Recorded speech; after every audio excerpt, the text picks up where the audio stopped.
Chattanooga leaders are asking for the community's help to stop youth violence, like the mass shooting that occurred last night in downtown Chattanooga. The 6 victims range from teens to early 20s. 2 are in critical condition right now. Here's our Meredith Aldis with what officials say happened. There was no respect for life at that point.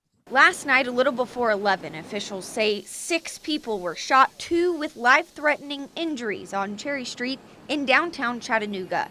Chattanooga Police Chief Celeste Murphy says officers were monitoring the area when they heard gunshots. They had a very chaotic scene. They were able to bring it to resolution very, very swiftly. She says 2 large groups of unchaperoned teenagers were hanging out downtown when 2 people from one of the groups started firing. We have, these conflicts that are just quickly, arising to a violent situation. She says the victims shot were unintended. Chief Murphy says at this time no evidence indicates it's gang related. Once again, I'm standing here in front of you talking about our community's youth getting shot. That's outrageous and it has to stop. It's ridiculous that I even need to publicly state that guns have no place in the hands of our kids, and that children shouldn't be wandering around in the middle of the night without supervision. Patrick Hickey says he was driving Lyft and Uber last night. He says he was waiting for another ride near Cherry Street when he heard the gunshots. At least 2 dozen. He says he had to help.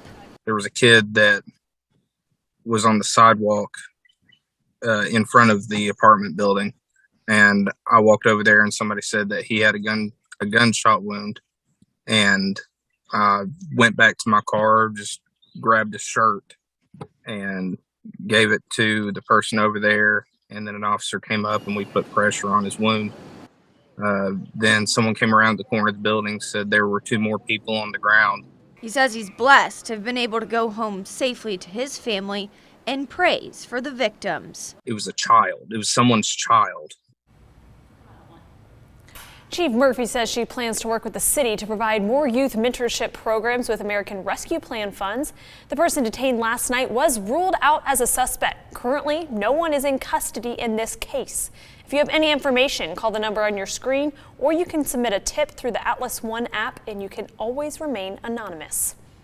And the shooting has blood assurance asking for the public's help. With several injured from last night, they are running low on O positive, O negative, and A positive blood types. To be eligible to donate, you must be 17 years old, weigh 110 pounds, and be in good overall health. They are in critical need right now.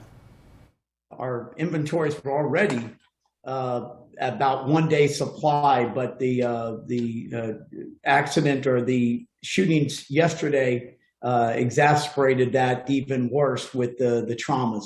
Erlanger has requested the trauma units that we have sent over, plus also any platelets and fresh frozen plasma was another important need for them as well. All Chattanooga area blood donation centers will be open tomorrow on Memorial Day. To sign up, call 800-962-0628 or visit their website. Walk-ins are welcome as well. We have all those details inside this story in our app and on our website.